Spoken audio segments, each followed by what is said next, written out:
北约5国掀桌子退约抗俄。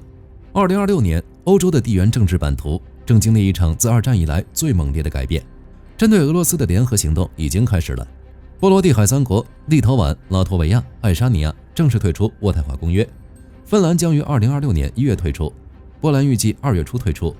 这只是开始，波兰还砸了20亿欧元要建造无人机墙，英国则祭出了征兵神迹。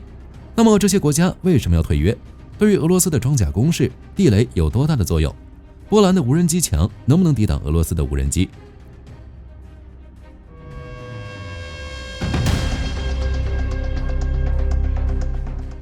这件事的起因其实就是一句话：人命关天，规范靠后。在过去的30年里，欧洲一直沉浸在和平的幻梦里，大家坐在一起签各种公约，觉得地雷这玩意儿太不人道，得禁。结果2022年之后，俄罗斯用实际行动告诉他们，在钢铁洪流面前，人道主义什么都不是，擦汗都显硬。于是在2025年12月27日，立陶宛、拉脱维亚和爱沙尼亚这波罗的海3兄弟正式完成了退出渥太华公约的法律手续。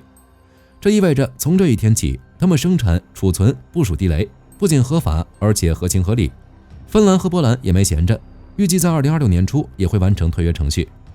到时候，从北极圈到波兰平原，一道长达数千公里的地雷走廊就此成型。很多人可能会问，公约是说退就能退的吗？火力军的回答只有2个字：是的。按照公约第20条，只要你觉得主权受到紧迫威胁，提前6个月打个招呼就能走人。波罗的海3国在2025年6月就递了申请，理由直截了当，安全环境根本性恶化。说白了，就是看着俄罗斯入侵乌克兰，这些国家感到了威胁。对于这些前线国家来说，北约的第5条集体防御机制虽然听着很美，但远水解不了近火。万一俄罗斯的坦克下午开到家门口，等北约援军开会讨论出结果，自家可能已经没了。立陶宛国防部的一位哥们儿说得更直接，对于我们这种守在前线的国家，限制自己的防御手段那不是高尚，那是无法承受的奢侈。现在波罗的海3国已经正式退约，再过2个月，芬兰和波兰也会正式退出。这种退约潮一旦开始，说不定其他国家也会有样学样。到时候渥太华公约真的就成了一张废纸，只是面对俄罗斯的坦克，地雷能起到多大的作用？大家可能觉得地雷这玩意儿很低端，现在的坦克不是都有各种反应装甲、主动防御系统吗？火力军只能说，这就是乌俄战争给全球军事专家上的最深刻一课。在广袤平坦的东欧大平原，坦克集群的机动速度就是生命线，而地雷就是专门治这种速度病的特效药。当然，地雷的核心作用其实不是为了炸毁所有坦克，而是为了3件事。第一，强迫坦克降速。你只要害怕地雷，你就得慢下来扫雷，一慢下来，你就是天上的无人机和远程火炮的活靶子。第二，心理震慑。车组人员在雷区里那是真正的步步惊心，这种恐惧感会直接导致指挥官缩手缩脚，给守军争取加固阵地的时间。第三，工程资源消耗。想要破障，你得有专门的扫雷坦克和工程车，这些东西在战场上可是高价值稀缺货。只要把扫雷车先敲掉，剩下的坦克集群就只能在原地等死。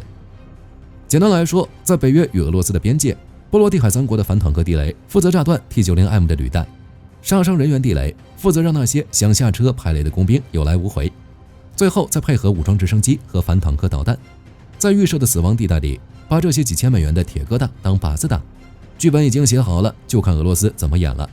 不过也有朋友担心，地雷不多了，会不会影响到日常生活？对此，火力军只能说，各位想的有点多了。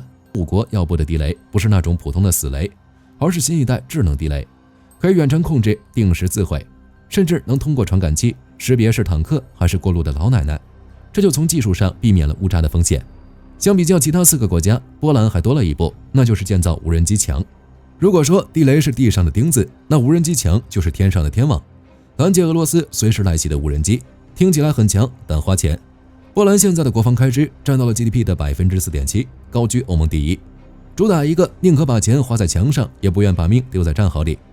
这套无人机墙可不是简单的围墙，它整合了雷达、声学传感器和红外线摄像头，核心驱动力是人工智能，能在毫秒级的时间内分辨出飞过来的是一架俄罗斯的见证者无人机，还是一只迷路的天鹅，并给指挥官提供几种拦截套餐，是直接用干扰机让它迷路，还是用高能激光把它气化，拦截效率高还省钱。波兰人算过一笔账，用100万一枚的爱国者导弹去拦截几千美元的无人机，那是败家行为。所以无人机强重点发展非动力学干扰，也就是电子战，以及多管机枪和快速反应机炮。单次射击成本可能还没一顿外卖贵。这种低成本高效率的防御策略，正是应对俄罗斯低端威胁的最好手段。除了反无人机，这堵墙还有一个作用，监控边境的非法移民潮。在目前的欧洲政治环境下，这简直是一鱼两吃。虽然军费挤占了医疗和教育资源，但波兰老百姓普遍觉得，今天花4%建墙，总比明天花40%打仗要强。面对俄罗斯的威胁，英国工党政府也坐不住了，祭出了一招募兵逆天神技——军事空档年。简单来说，这就是官方组织的军营1年带薪深度游。英国国防部宣布，25岁以下的年轻人欢迎来部队体验生活，有工资拿，有技能练。最关键的一点是，这1年混完之后，无需承诺长期服役。英国这招其实是跟澳大利亚学的，澳洲搞这套带薪体验已经10多年了。去年有660多人参加，最后约1半人觉得军营饭还挺香，选择转成了正式工。英国现在的算盘也一样，反正不强制留队，万一这150个人里有75个被感化了呢？英国之所以这么卑微，是因为家底真的快掉光了。数据显示，2022年到2023年，英国陆军受训新兵人数比疫情前暴跌了近40%。更尴尬的是，好不容易招进来的人，中途退训比例还越来越高。现在的英国年轻人宁愿去 TikTok 上拍视频，也不愿意去泥地里爬战壕。不只是英国，现在整个欧洲都在集体焦虑。法国、德国、比利时都在琢磨重启某种形式的强制服役。英国这种征兵操作也属于一部分，不过具体有没有用，火力军也说不准。根据计划，这个军事空档年预计在2026年春天开放申请，第一批招150人。没错，你没听错，在国防大臣西蒂口中，这个号称要应对俄罗斯威胁、构建全社会防御策略的宏伟计划，首批名额只有150人。火力军算了一下，这点人可能连个加强点都凑不齐。虽然说未来目标是每年1000人，但在保守党影子国防大臣卡特蒂奇眼里，这简直就是个笑话。吐槽这点规模连试点都算不上，对提升战斗力基本等于0。不仅如此，保守党还补了一刀，与其搞这种花里胡哨的体验课，不如把那500亿英镑的气候基金转到国防预算里，那才是真正想打仗的样子。在欧洲忙着备战的时候，乌克兰也没闲着，对莫斯科进行了大规模袭击。俄罗斯人真切感受到了什么叫做战争。在本土不断遇袭的情况下，俄罗斯还能打多久？2025年12月，战争的硝烟已经彻底蔓延到了俄罗斯的心脏地带，谢列梅捷沃、弗努科沃、卡卢加和普尔科沃全线瘫痪，近400架航班取消。莫斯科精英阶层第一次真切感受到了什么叫家门口的战争。乌克兰的无人机攻势非常有章法，首先是饱和测试，发射几百架廉价的诱饵机，像不要钱一样往莫斯科冲，目的只有一个，让俄罗斯的 S-400和铠甲 S-1现身。等防空火力点暴露了，乌克兰真正的杀招才跟上。比炸机场更让普京头疼的是乌克兰对俄罗斯炼油厂的切割。萨马拉州的塞兹兰炼油厂被炸，关键的原油处理装置直接报废。到2025年底，俄罗斯38家大型炼油厂里有21家挨过炸，这直接导致俄罗斯国内油价飙升，部分地区甚至出现了燃油配给。这对于一个能源大国来说，简直是奇耻大辱。因为美欧制裁，那些精密的核心零配件坏了就没法修，很多炼油厂只能在那摊着。仗打到这个份上，大家都在问什么时候是个头。现在国际社会的共识是，2026年是决定性的一年。虽然俄罗斯现在号称有70万大军在乌克兰，军工厂一年能翻新1200辆坦克，产300万发炮弹，看似战斗力爆表，但实际上是在吃老本。苏联时代留下的装甲车库存，预计到2026年底就要见底了，到时候俄军就得完全依赖新产出的装备，而那些新车的质量和数量根本补不上前线的巨大黑洞。再加上专业军官大量阵亡，现在的俄军里充斥着短期培训的动员兵，这种业余化的军队手土有余，想搞大规模进攻难。波达诺夫预测2026年是个关键节点，一方面是俄罗斯内部的经济压力要爆表，另一方面是美国那个最不可控的变量特朗普正在拉着双方坐到谈判桌前。所以现在双方都在激战，就是为了在未来谈判时多拿点筹码。火力军估计这场战争的结局大概率有3种，如果和平协议没有达成，那就只能是长期消耗战，双方继续在泥潭里打滚，直到一方彻底政治崩溃。如果达成和平协议，或许就是朝鲜半岛模式，2026年中期冻结冲突，双方维持现状，在边境布下重重雷区，谁也别想动谁。当然也不排除一方瞬间崩溃的可能。如果俄罗斯燃油危机引发内乱，或者乌克兰切断克里米亚路桥，战争瞬间收场。总的来说，欧洲已经步入总防御时代，波兰和波罗的海3国退约渐强，标志着那个靠外交条约维持和平的时代彻底结束了。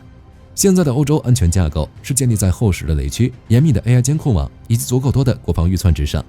一道由地雷、AI 传感器和无人机组成的数字铁幕已经沉重地落下了。这道幕布将定义未来几十年的欧洲地缘格局。对于前线国家来说，虽然看着不怎么人道，花钱花得肉疼，但在一个长期动荡的新时代里，把自己武装成一只豪猪，确实是避免战争的唯一选择。好了，这期视频到这儿就结束了。各位觉得下一个退出渥太华公约的国家会是哪个？可以在视频下方留言，大家一起讨论。我是火力军，下期见。好的，各位观众朋友们，我们频道一直在聊真实的军事资讯和武器装备，后台也经常有朋友问，有没有值得推荐的入门级模型？今天就和大家分享一款近期接触到的产品。首先，它的外形还原度做得相当不错，比例准确，武器上的一些关键细节和标识也都有体现，材质也说得过去，拿在手上有不错的分量感。其次，它具备一定的可动性，对于理解基础操作原理有一定帮助，让它不仅是个静态摆件。综合它的做工和可玩性来看，价格确实比较亲民。对于想入门模型收藏，或者单纯想在桌上贴一个摆件的朋友来说，是一个性价比很高的选择。商品链接已经给你们上了，感兴趣的朋友可以自行了解。